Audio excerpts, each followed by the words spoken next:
are the constants to your process no matter what band you're working with? What's the kind of through line with all the records that you've made for you? A good question. I don't really know. I think each project's pretty different from one to the other. I think generally it's whoever I'm working with, it's just about getting pretty involved and trying to figure out, decipher for them what they're after and I guess kind of help them get there. Some people want more of a hands-on approach. Others, want to trust that you'll stay out of the way. I think it's probably more just gaining the trust of whoever I'm working with, and then we each push each other to, I guess, get the most out of the time we're spending in the studio. When you say kind of gaining the trust of them, at what point does that usually come in the process? Sometimes sooner, over a few beers and, listening to music, and then others, it's just understanding maybe, what they're after, whether it's a band or a solo artist, and knowing that you've got kind of their best interests first and foremost, and, you're not trying to make an album for yourself, so to speak, or I'll throw ideas quite heavily, but I don't really expect my ideas to be the most important thing. So I think when we get to that stage where if they want something crazy done in the sounds or whatever, and I'm happy to back them up in that way, and then it just becomes fun, and we I don't know, just make a lot of noise. It's interesting that idea you were mentioning there, where you want to assure them that you're not there to make a record for yourself, when you're there to help them achieve what they want to do with it. Because I know that you used to be in bands and stuff in the past. When you moved solely to producing as your one creative outlet, did that change things at all for you? I guess, I don't really know. I never really thought about it. When I was in a band, I used to do a lot of the demos, and sometimes eventually that was stuff that would make the record. So I always had an interest in the recording and sound side of everything. And then eventually when, the band was starting to peter out and we had to figure out what we were going to do next, it was a bit of a natural slide, I guess, going into, I had lots of friends in the music industry, and then I had some bands and stuff that were happy to take a shot with me in the studio, and just evolved naturally, I guess. What was the first record you did?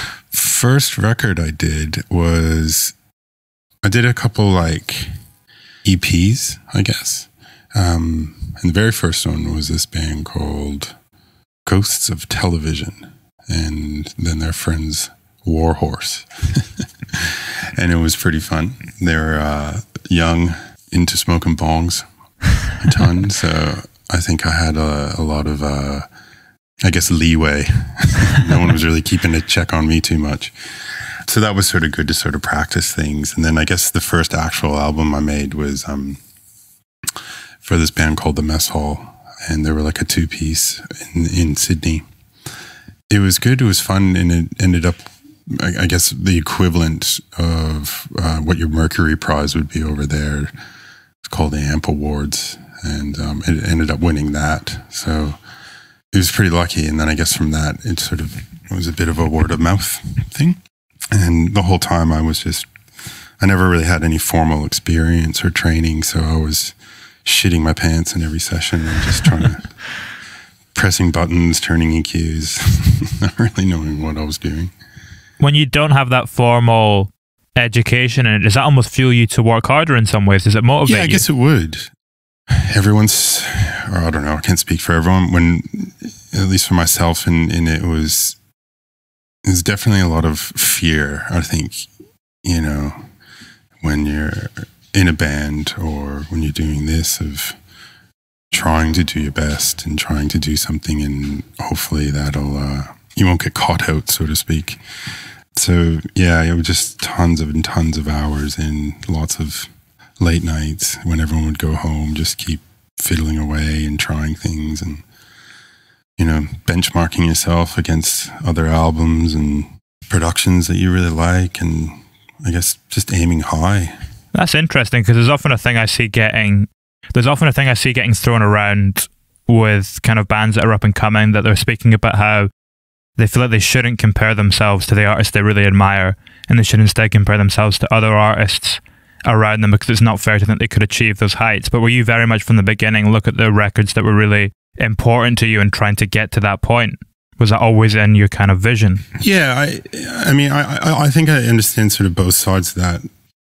So for me, I sort of feel doing music in whatever facet, why I got into it was because I was inspired by music, and there was bands and acts and stuff that have, changed my life, so to speak. And when I was making music, you wanted to do that, So in the production side, engineering and all that, I guess it's the same thing. You hear a drum sound that was just mind-blowing. How do I do that? How do I, make that happen? And, those albums that you would listen to and want it to sound as good as that. So in some ways, I try to use it to sort of set like a level to aim towards, but then try and be careful about not necessarily just trying to be a cover of that or, interpreting it to a default.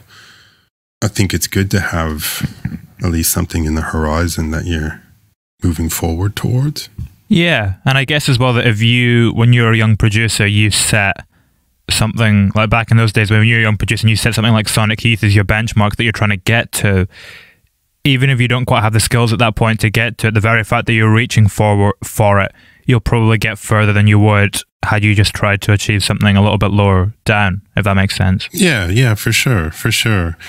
And I think, also using a band like that was also like about vibe and, I think feeling comfortable with trying different things, because when I heard a band like Sonic Youth, it just sounded like different music to me at the time, and I didn't quite understand it when I was hearing other things that were a lot more easier to comprehend.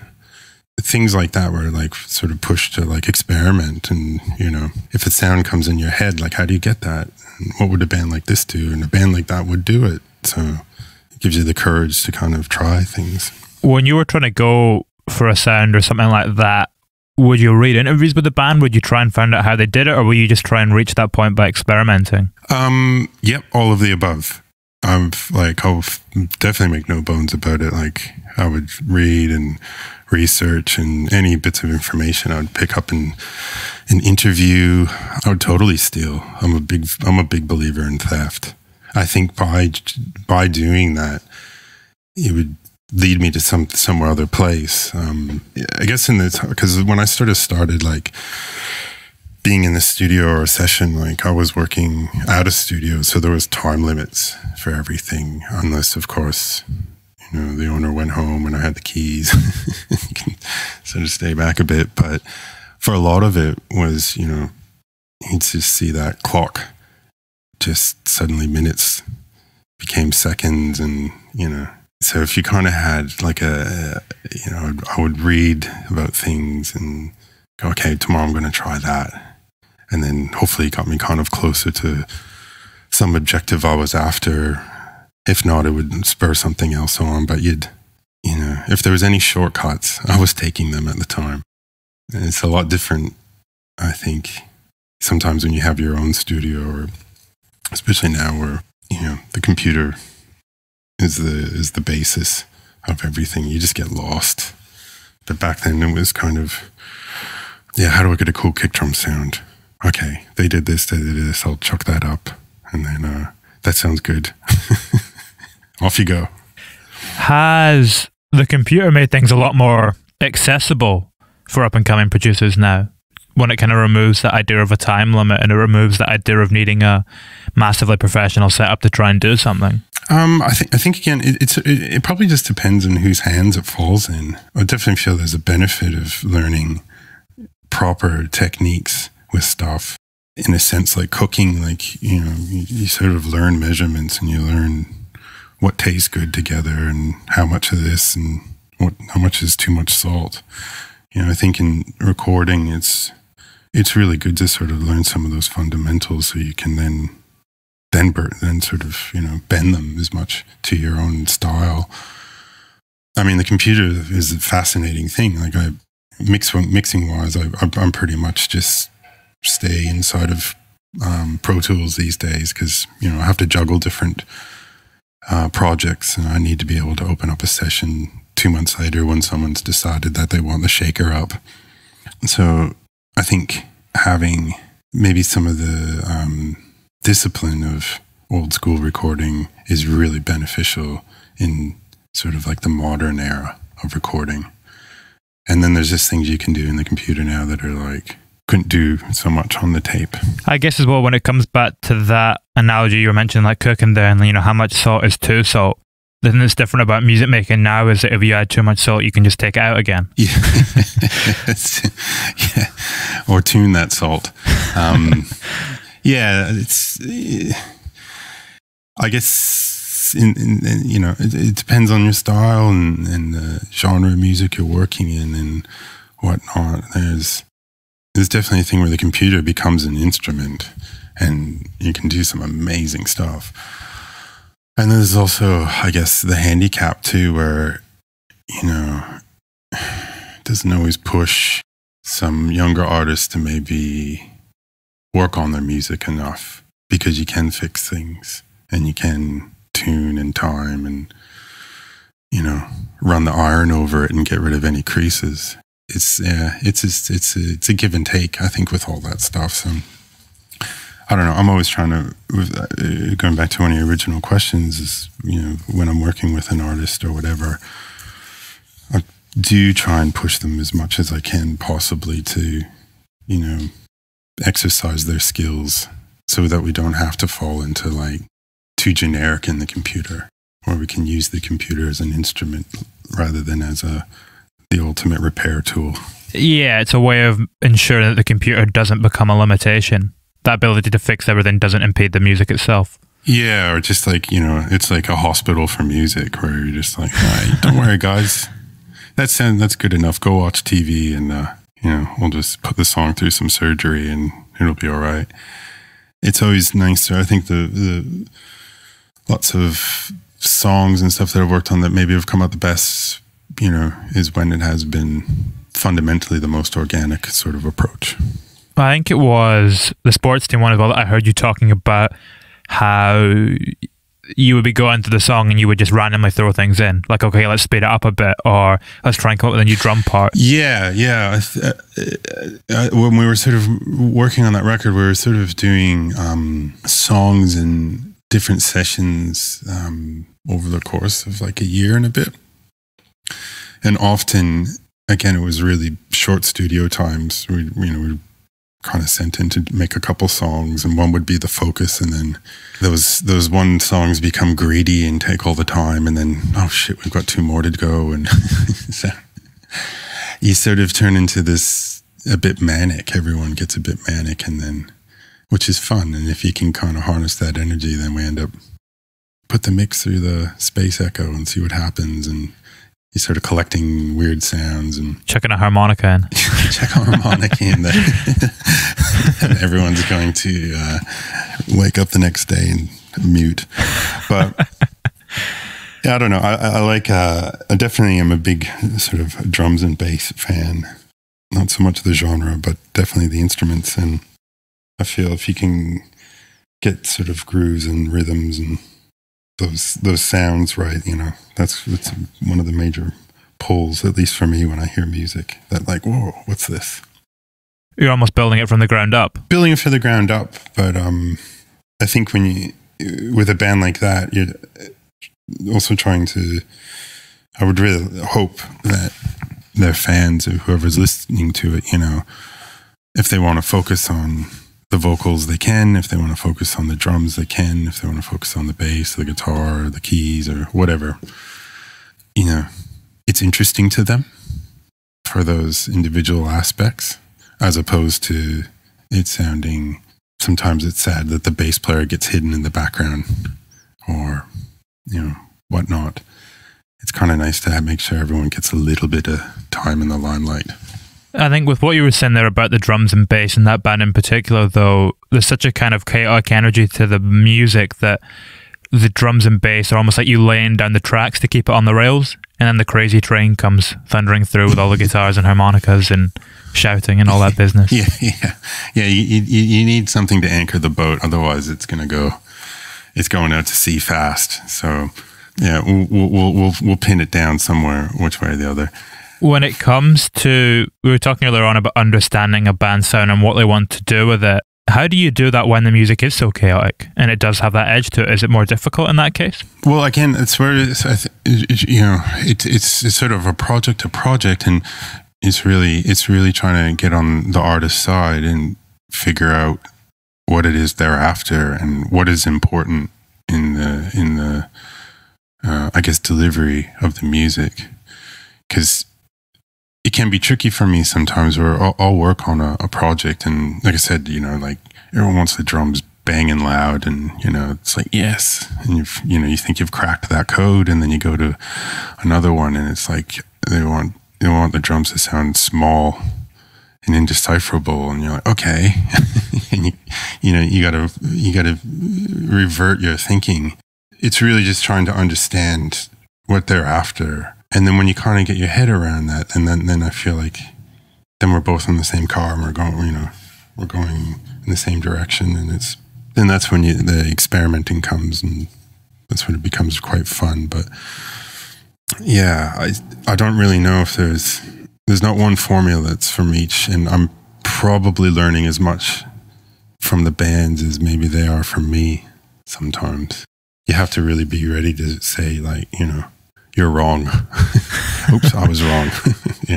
It's a two-way street, like what you were saying earlier on about, or what we were saying earlier on about how you might try and excite things and throw something in like a tempo change or swapping a drum part. When you do that to the band, it kind of reflects back on you too at another point in the process. Yeah, for sure. It depends too, I think, where like how solidified they are in some aspects, where some tracks feel just a bit like a lost kid at the zoo, and you kind of like, all right, where's your mom? Where's your parents? And like, are they? Yeah, is it a key up, or are they? Is it 10 beats faster, or is it behind? And you're sort of trying to guide with some of that stuff because you think where the song needs to go, and then you got to try a bunch of things. Also sometimes, I don't know, you go around the roundabout a lot, and then you might get off in a different exit, and that's great. Otherwise, you can just start back at the beginning and like, oops. Well, there you go. Like it was meant to be like this all along. So what changes in that interim though? Why does it work when you come back around to it when it didn't the first time? Sometimes maybe when a song or something it feels a bit hesitant at first, and so you do want to try these things, and you do want to know that you're kind of doing the best thing possible for the song. It's like they're not always really clear. It's kind of hard to explain, and sometimes the most simple things, to get to sort of appreciate that simplicity, you've got to throw everything at it. Otherwise, you just don't quite go, oh yeah, that's, that really works. Because I think people have a fear sometimes of if it's right at the beginning, like I don't know, sometimes there's a process going into the studio where like you're meant to go in and change everything, and that's not always the case. Yeah, it's almost just like becoming comfortable and trusting in that process. Exactly. I don't know. Sometimes sometimes you don't. And I'm going to probably speak in a lot of riddles because I just feel like that's just what happens. Like you have breakthroughs with some songs where it's like, yes, we had to go through all that hell and hack down all those weeds to get here, and it's awesome. And others you're just like, I am so sorry for feeling like I destroyed your music, but at least we realized it was right at the beginning, It's just constantly give and take. Do you gain a better understanding of what the record is though through doing that? Yeah. Again, project to project basis, something like the sports team thing we did over a year and a half in sort of 2-3 day slots in the studio, you know, spaced out quite a bit. So what an album was going to be out of that, you don't really know. You really just sort of, what are these 2 songs we're working on at the moment going to be? And then other ones where, you know, we've had 2 weeks, sometimes 4 weeks, you know, and there is a bit more of a focus.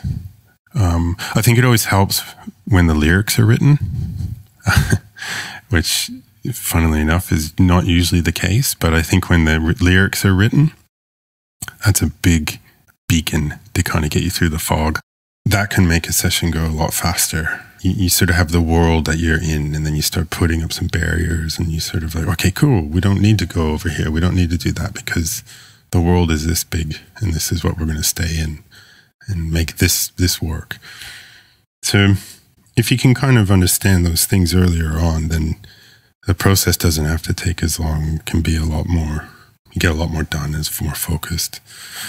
But then, you know, other times not having those things too is like, I would have never have done certain processes if it was so defined, you know.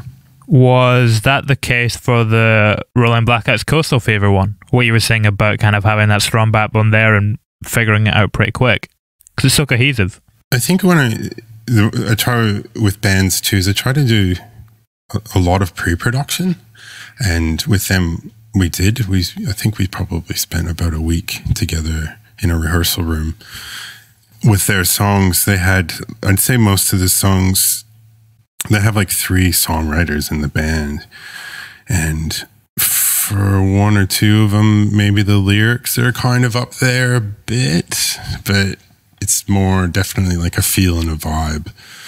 So there was a lot of the songs that maybe didn't have sort of endpoints, or I don't know, the story was a bit confusing in the song. Like it was kind of hard to hear. There could be a bit too sprawling. Yeah, I just went in there with the cleaver and just tried to chop as much out and, you know, make it, hopefully, make it a bit more easier to understand for the listener, you know, because maybe people who don't play an instrument or whatever, they don't really understand how to listen to like 6 or 5 people making sounds all at once, you know. They sort of focus on 2 or 3 things, so trying to get all those ideas across, but then also try to not make them confusing so much. So yeah, with those guys, it was good fun. Like we just, you know, they had songs and we just tried to whittle them down, and like, you know, after listening to, they'd play a jam of 8 minutes, and okay, what would be the chorus in this song? And everyone had a different idea, and so I'm like, okay, well, let's pick which one it is, and so we have somewhere to build to. So when we finally did that and then got in the studio, it was good. I just kind of like creating that sort of landscape that they do really well. It sounds like I was speaking to an Aussie band earlier on today, Spacey Jane. Oh, cool. And they were saying that every time they write a song, it feels like, you know, creating an essay and you go 1,000 words over the word count, and doing the production is a process of trying to chop all that out and just rein it back in and get it beneath it. Yeah, for sure. Because it's probably when you get into the case where there's like, maybe when you come back around the roundabout, it's you know, it's just trimming a few hedges. It's all there, but you just have to peel it back so people can see it clearly and it's not overgrown. I reckon that's one of the biggest proponents of my job, sifting through. Which is funny because I hate going to secondhand shopping.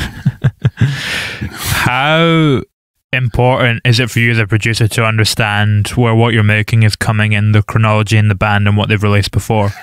Again, so it will probably come a bit from the band themselves, you know. Some bands, you know, would come to me and they were like, I want to do something different on this record. You know, I think either they have a voice or they have a sound that was inherent in their music generally, which will carry through, but we'll want to approach it differently. And then others, if they're not so maybe vocal about that, they're just, you know, they have songs and they want them recorded and sounding as best as possible, then, you know, sort of will be more aware of what it is they've done and not trying to alienate from the past. But I don't know, I kind of feel like you listen backwards, but that can kind of, I don't know. It's usually I take it from the artist, and we usually just, after we've sort of talked about things and stuff we like, we kind of go, okay, let's go in and let's do this, and don't look back. How did that function for the City Calm Down record? Because that very much feels like them, but at the same time, it's a step in a new direction. Yeah, that was funny because I spoke with them prior, and I think for me, initially, some of the demos and songs that they'd sent forth wasn't really my sort of bag, and I kind of found like maybe it was falling into a certain sounding in a certain camp, and I was just, I think when we're sort of having like the introductions with each other, it was the old, you know, I just got to be honest here. this is how I think, and you know, totally understand if, you know, that sounds offensive or you guys aren't into this at all or whatever.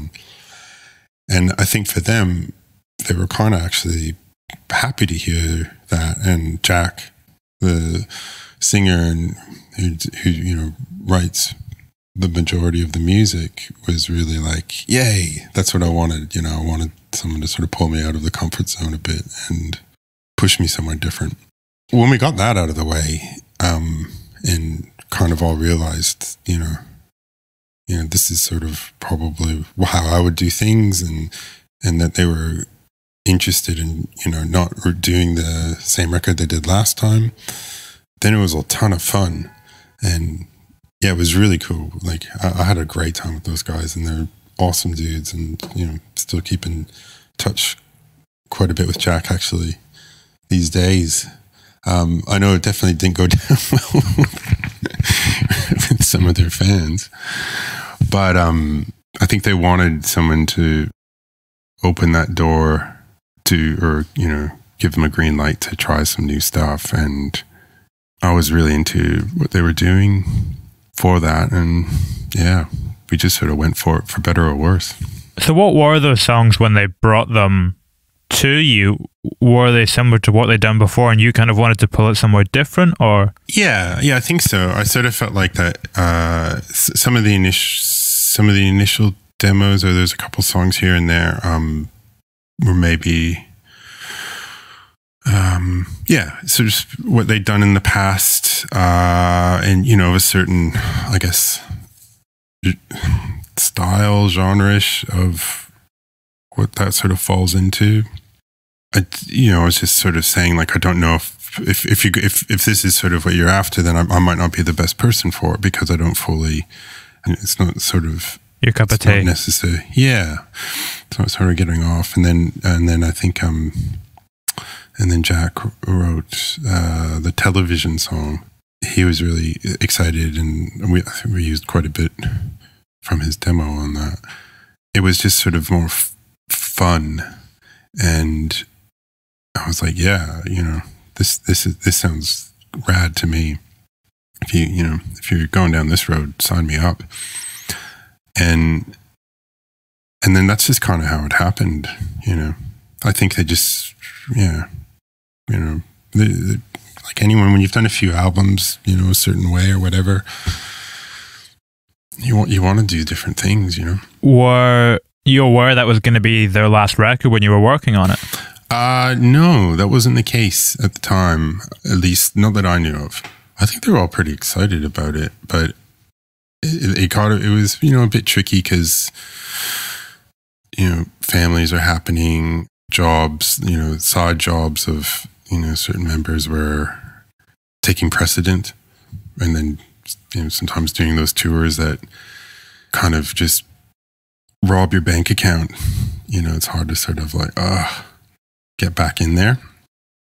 So I sort of maybe felt after the process came out and the album was out for them, the touring realities and all that stuff at the time for them was, I think it warmed down a bit, to be honest. And it was a bit like, what's the point of doing another one right now? It's a shame, because 30 years ago, a band like that, they would have been able to sustain a livable wage on it. Yeah. With the size that they were. They had a fan base. Yeah. No, it is. It's tricky. It's, I guess music's such a moving target right now, especially with, fashions and trends and things, I think when that album came out too, band music was still feeling like a bit of a dirty word, a bit more niche. I don't know. It's really hard to sort of, it'll send you mad if you're trying to understand, and it'll put you into a big, deep depression. Yeah, it was a shame. I really liked the record, and we had a good time making it.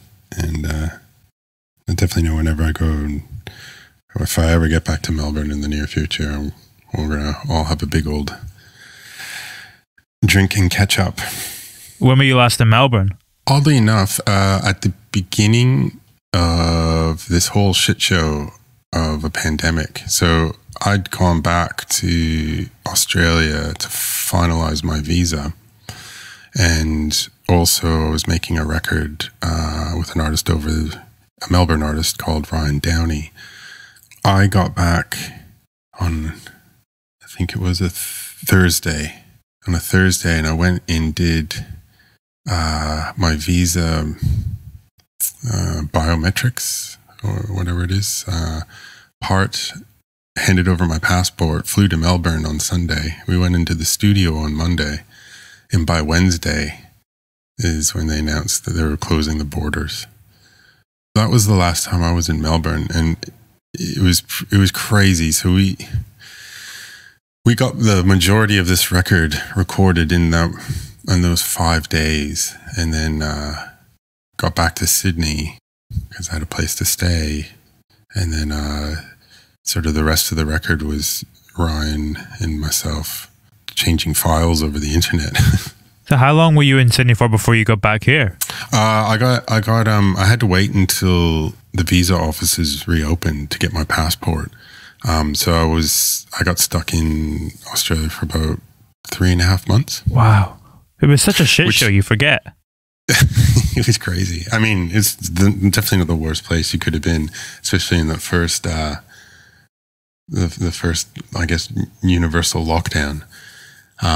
It was quite nice to sort of spend time with family, and I guess my girlfriend made it over there, and we were able to, I don't know, take it easy for a bit.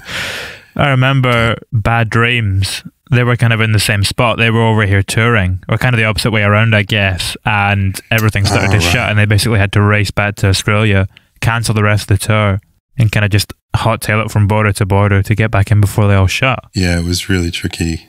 Oh, those poor fellas! I didn't realize they were. I feel like everyone just got caught off guard at that point. It's an interesting record to think about that one as well, in context of what we were saying with the City Calm Down one.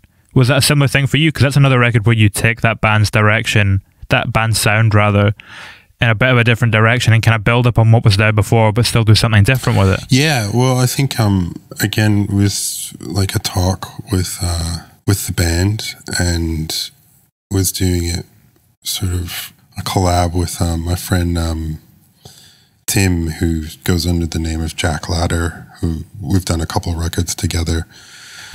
We were sort of talking with the band, and they're, I guess, like it's classic, Australian guitar band, which was great. Pub rock. But yeah, a bit. But then, within the members and stuff, they're really versed in lots of different music and ideas, and, I think we wanted to just try and push a bit that to the front. So it just felt, just to lift it a bit, because Alex plays guitar, writes all the lyrics and stuff, and he's pretty good with the pen. I don't know, I just wanted to, not too much, but give it a bit more of a platform, so it just didn't get kind of hidden, I think, just between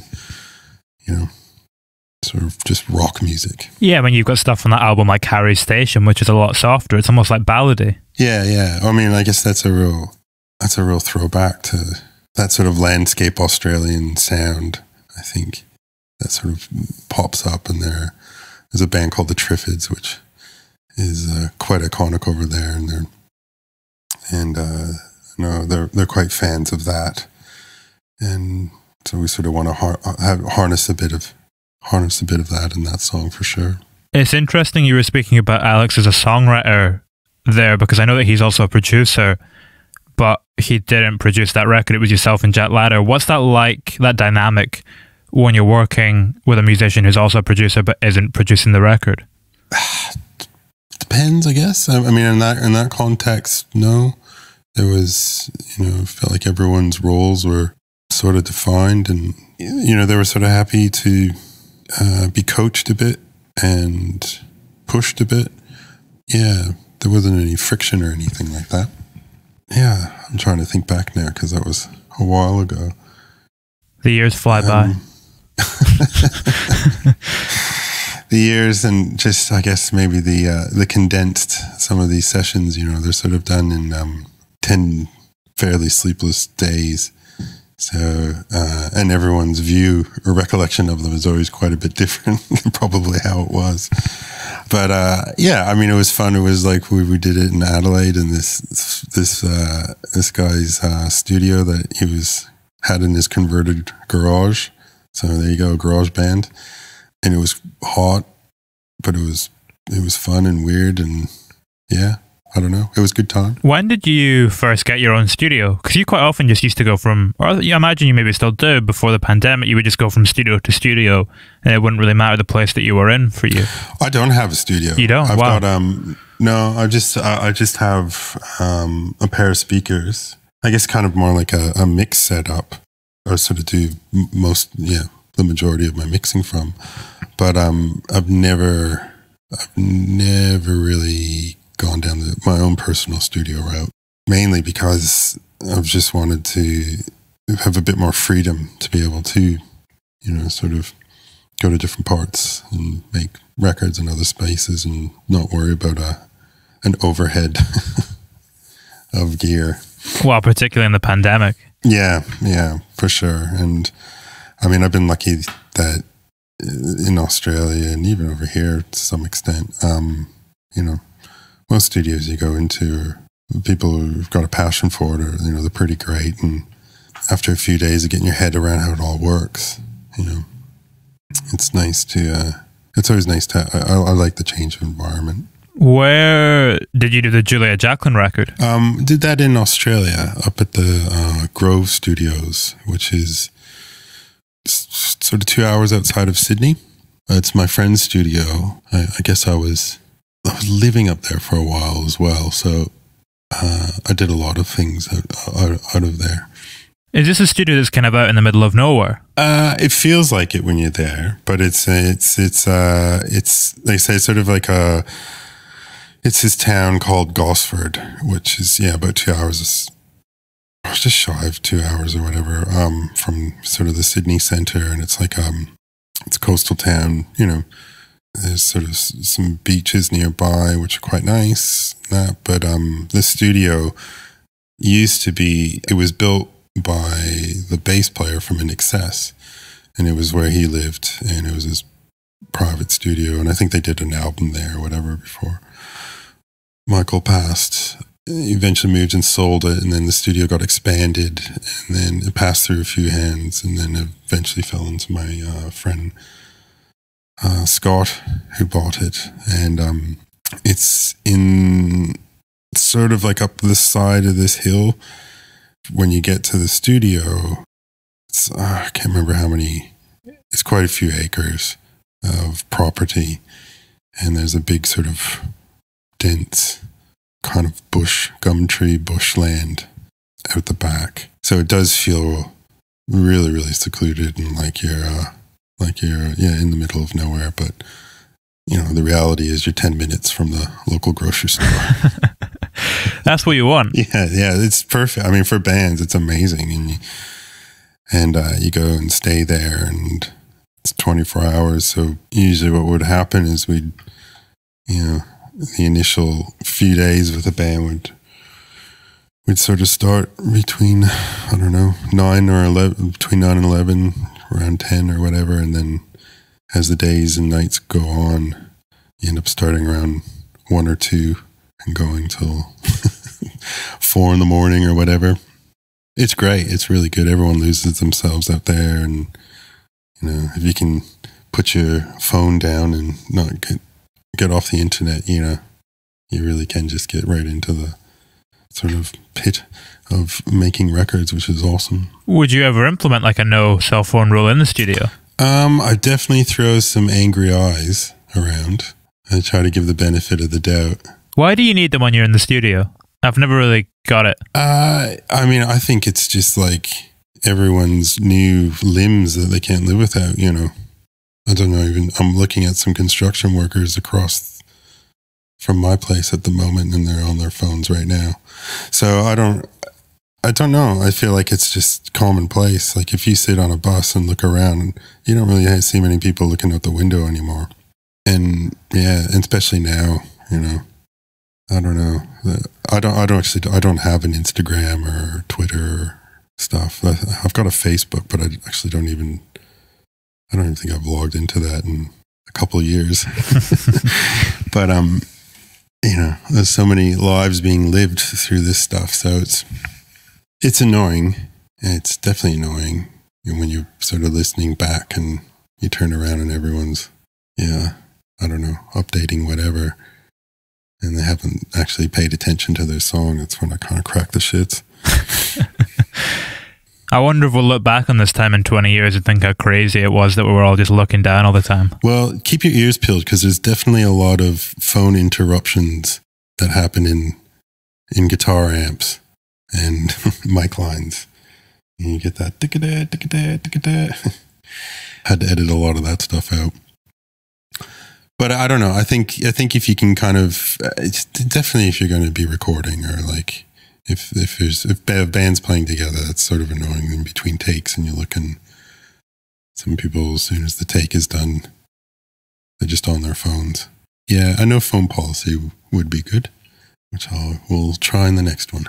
What do you do, maybe not even necessarily related to cell phones, but say you're in a session and it feels like it's starting to lose momentum and starting to lose the atmosphere a bit. What will you do to try and pick it back up? What can you do? Go to the pub. Seriously, sometimes just, I'm not advocating heavy drinking, but I think sometimes just everyone just clearing their ears, going outside, going for a walk, having a beer, just killing some nerves, play someone else's song. Sometimes it's when you've heard the same thing over and over again, or you're going for a take and stuff, like changing that's a big thing. Breaks, I'm bad at it, but definitely when you do a 10-15 minute break, that can save you a couple hours, really. So in what way? For that aspect of when I think the creativity is a bit slow, or you've heard something too much, and the idea of the song is to have a certain feeling run through it or express something. And if someone's tired or if missed that ship at the moment, taking 15 minutes out and talking about something else, watching the worst show on TV, just getting your mind completely away and then coming back and listening, suddenly everything can just become really apparent, or there's like just a burst of energy again, rather than spending 2 hours just chiseling away at it more and more and creating a deeper hole to get out of. Are you quite good at noticing in that? Like when you're in that process and you start to feel that happening, how long would it take you to kind of catch on and realize that you need to maybe take 5-10 minutes out? I'd like to lie and say that I'm really good at it, but like I think it's sometimes it's just important at the beginning just to kind of be like, all right, everyone, if anyone's feeling a bit like over it or whatever, just don't be afraid to raise your hand, because again, we can all get a bit we can forget. It's the easiest thing to remember, but it's also the easiest thing to forget. And when you put pressure on yourself and you're under those constraints, you think the last thing that's going to help you, like avoiding that, or it is the thing that helps, like not focusing on the task at hand can really, I don't know, make it better. It's, I don't know. It depends. Usually if we've got a session and we feel comfortable and we've got like time on our hands, then for sure, you start to fall into a routine and we go, okay, we'll break here for dinner, and okay, now we'll break here and we'll play cards for an hour. And then, you sort of integrate that stuff into it. But I think when you just go cold into the studio and everyone's trying to figure out each other out and how it all works, it can be a bit tricky to call time out when you maybe don't have that thing yet, that song or that moment where everyone's fist pumping. You just sort of like, if you don't have that, it's really scary to walk away from it for a moment.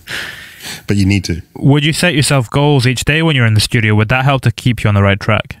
I mean, yeah, sometimes.